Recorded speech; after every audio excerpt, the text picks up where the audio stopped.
Hello, it's time for the next section of Ebola. So here we're going to look at some of the innate immune cells. Specifically, we're going to look at things that natural killer cells can do and a little bit about what those are. As the name suggests, natural killer cells naturally go in and kill other cells.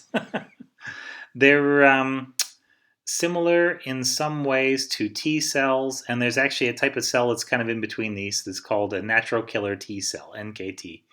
And so they're kind of like a little spectrum of cells that kill other cells. And so those are going to be CD8 or cytotoxic or killer T cells, and NK, natural killer cells, and NKT, natural killer T cells. Okay, so let's go full screen.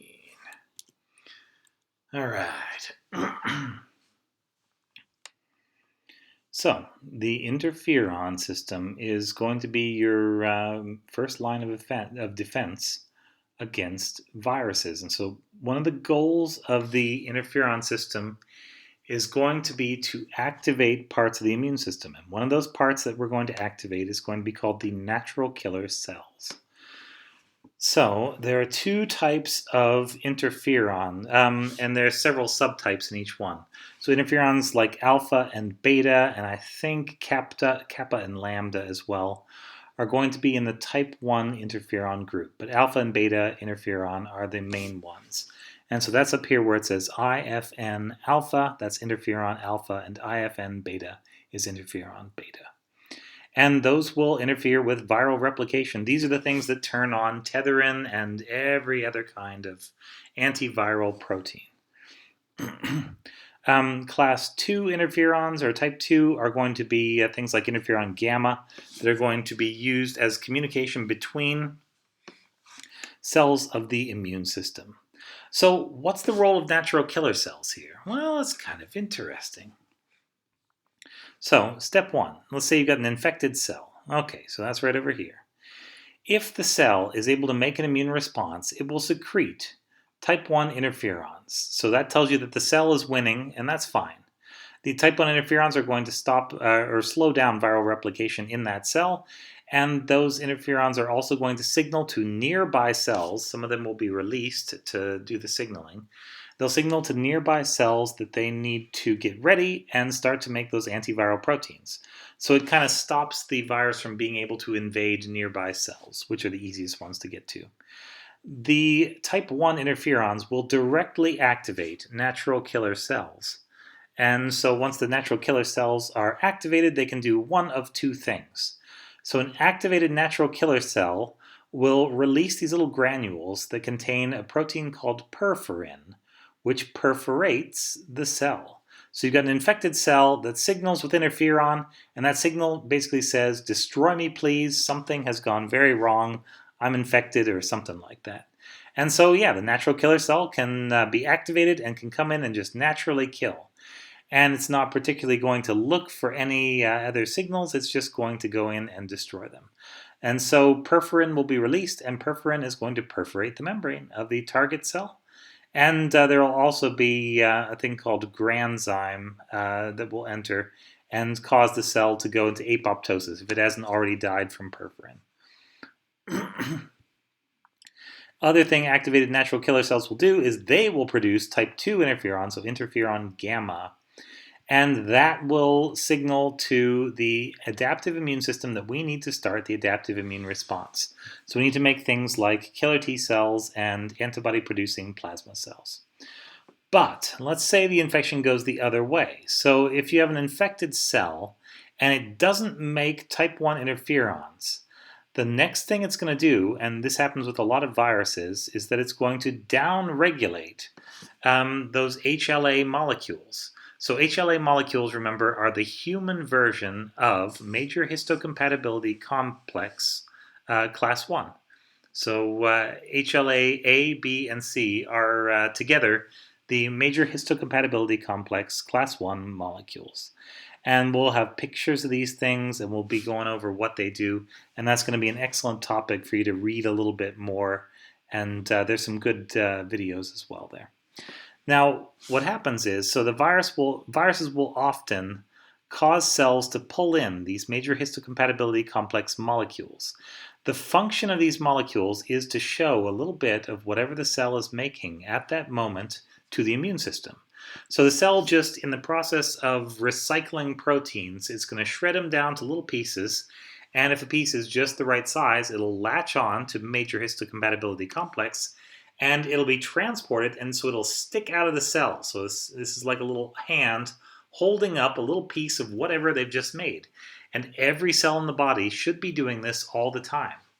Natural killer cells look for this, and they recognize this. And if there's a cell that is playing playing hard to get, if you like, and it's not showing any major histocompatibility complex on the surface, then natural killer cells will recognize that this cell is missing. It's not being forthcoming. It's not telling you what it's making, and that means that something has gone wrong. And so that will also activate the natural killer cell, which will then release these granules and punch holes in the membrane and cause apoptosis, and also signal to the immune system that we've got trouble here. Send in the heavies. Let's figure out how to solve this. So I want to go through some of these components of the immune system, because these are all important to your ability to fight viruses in general. And for a lot of these components, so the idea behind this lecture was to look at genetic susceptibility, like things in your genes that could make you more likely to catch a particular disease, or to have a really bad outcome if you do catch it.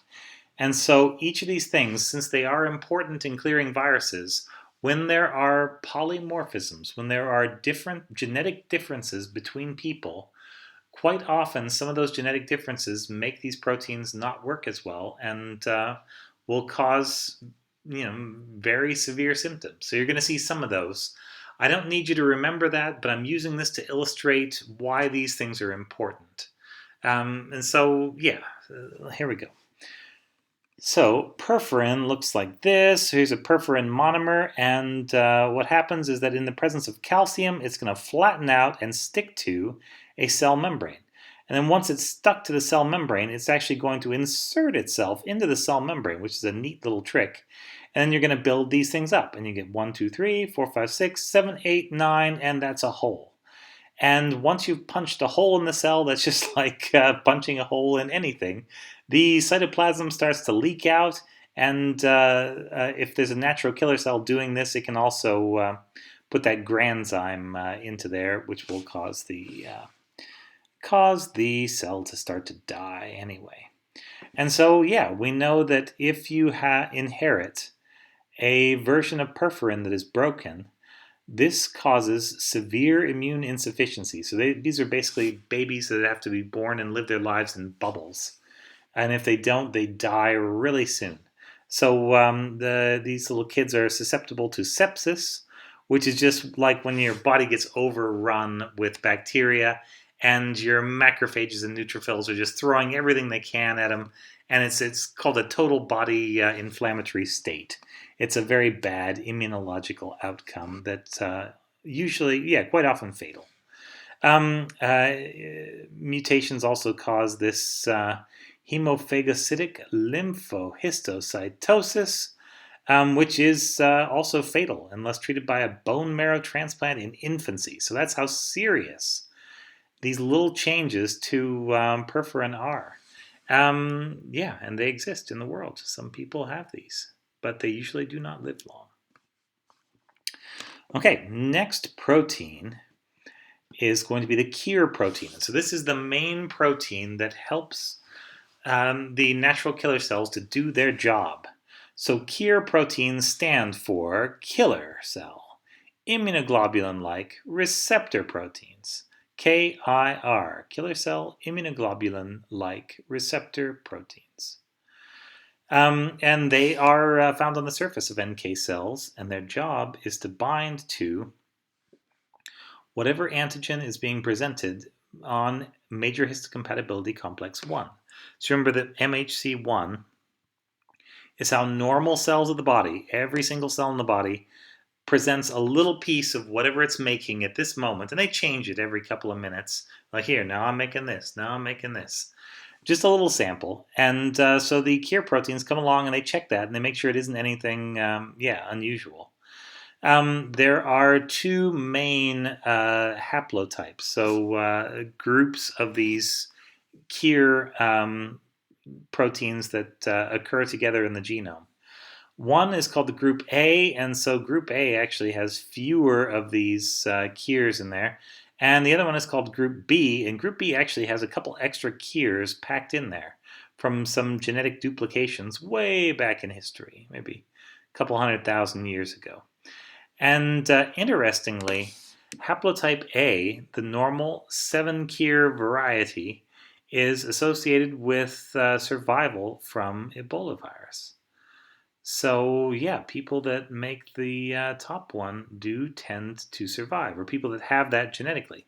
People that have haplotype B, which contains additional kiers, are associated with death. So kier 2DS1 and kier 2DS3 are both associated with death from Ebola virus.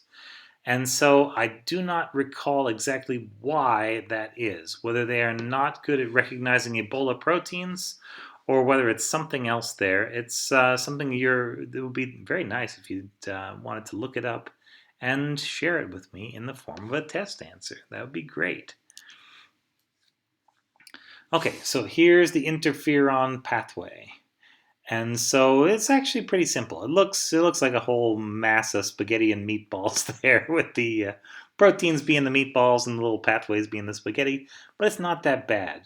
So let's map this out. So interferon binds to an interferon receptor. That makes sense, right? So interferon alpha or interferon beta or interferon, let's see, what is that? Epsilon, kappa, and omega will bind to an interferon A receptor 1 and interferon A receptor 2.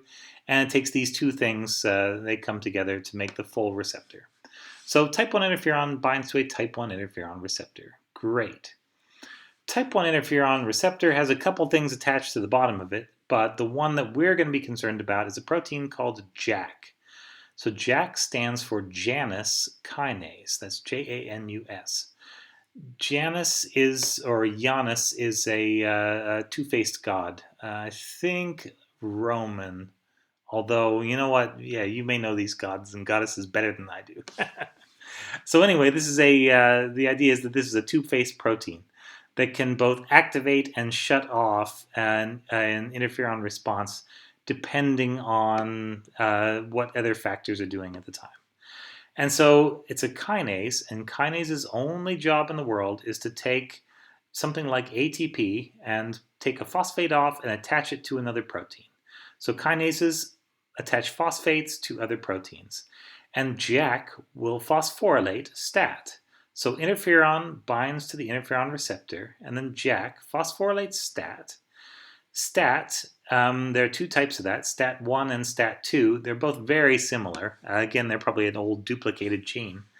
But in the type 1 interferon pathway, you have to get one phosphorylated STAT1 and one phosphorylated STAT2, and those come together. They make a thing called a heterodimer, which means two different proteins together. If it was two of the same protein, we would call it a homodimer. So homo being same and hetero meaning different. Okay, anyway, then from there, interferon response factor 9 is going to bind to STAT1 and STAT2, which are all phosphorylated. And this whole chunk of IRF9 and the STATs is going to go into the nucleus together.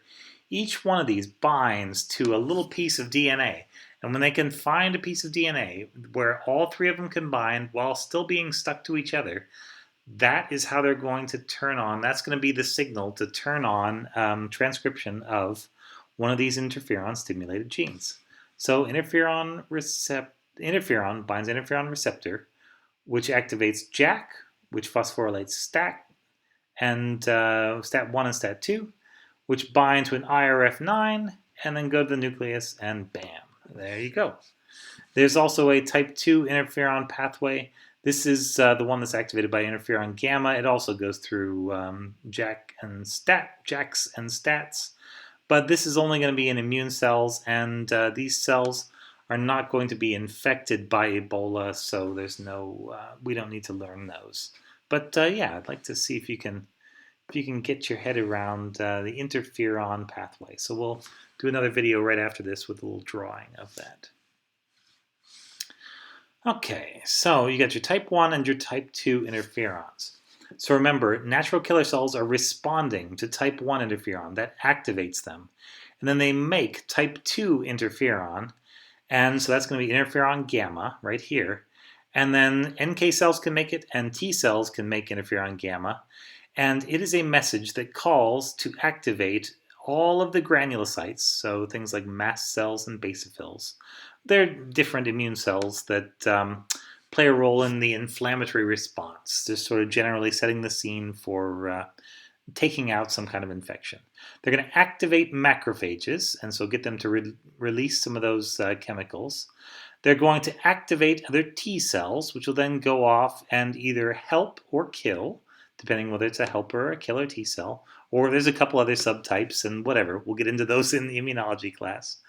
And they will also cause B cells, which are the cells that are going to eventually grow up and produce antibodies, to stop dividing and just start turning into plasma cells. So the B cell is constantly getting ready, and this is the signal that it's showtime, it's time to go out and start making antibodies. And then interferon gamma will actually increase natural killer cell activity. So it'll call in natural killer cells and start to activate those as well. And it'll activate the actual endothelial cells. So the cells lining your blood vessels can get activated and can produce a number of chemicals that are involved in the immune response. So that's kind of neat, that the insides of your veins and arteries are kind of also part of your immune system. So yeah, type 2 interferon gamma, mainly secreted by T cells and natural killer cells, and of course those natural killer T cells, the NKTs, that kind of have properties of both of these things. And yeah, they directly type, quantity, and location of immune responses. And so you see gamma is calling in, this would be the innate immune response over here, macrophages and granulocytes. This would be the adaptive immune response over here, T cells and B cells. And I guess you would call natural killer cells part of the innate immune response, because they're not changing their genes and responding in that way. Okay, so what happens genetically? Like, are all these parts important? The answer is yeah. Yeah, they're real important and for a lot of things. So you don't actually find any humans that have knocked out interferon alpha receptor 1 or receptor 2, because it's probably lethal even when your baby is just an embryo, because you need that to be fighting for life from day one. Yeah, there's always something that goes wrong, even in utero, and yeah, it's good for the baby to be able to help deal with that. We do know, however, that you can make interferon knockout mice, and you have to treat these really carefully, keep them super sterile, but they are completely deficient in white blood cell function, and any infection kills them super rapidly. And then in humans, there are a couple of just very small changes that lead to massive differences in susceptibility. So there's one change that causes you to be susceptible to hepatitis B, another one that causes you to be susceptible to hepatitis C or HIV, and another one that actually makes you a little bit more protected against hepatitis C. So this is one that may actually work a little bit better, this mutation. And so if we get enough hepatitis C in the world, it will select out the old version and select for this new version. So that's kind of neat. Okay, and so JAKs, let's see, I did not find any mutations of JAKs. And I think they are so central because they operate both the type 1 and type 2 interferon system. I don't think you see many people walking around that have defective ones, because I believe those would be lethal. But when it comes to stats, you can have problems in one stat or the other. And even if you just have problems in stat 2, you still have stat 1, and stat 1 can actually stick together with another stat 1. and they can do most of the job that STAT2 was doing. But yeah, even small problems in there, like a little frameshift mutation, death from a vaccine that shouldn't kill anybody, another little deletion, death from herpes simplex virus, that's the cold sore virus, but it's gone to encephalitis, so it's actually infected the brain and caused an inflammatory response in the brain that is very quickly lethal. And so you got all these conditions that lead to death in infancy, which tells you that, yeah, the STAT proteins are pretty darn important. And even mild little genetic changes also cause very severe consequences. So that was the interferon system and kind of the innate pathway. And so this was what natural killer cells are responding to and what natural killer cells are doing in response. So the question that goes with this would be, talk to me about the role of natural killer cells in controlling Ebola virus infection. I think that would be a good question. And there's a lot of stuff in this presentation and just a ton of stuff out there on the internet to help you build up a really good quality answer. Thanks very much.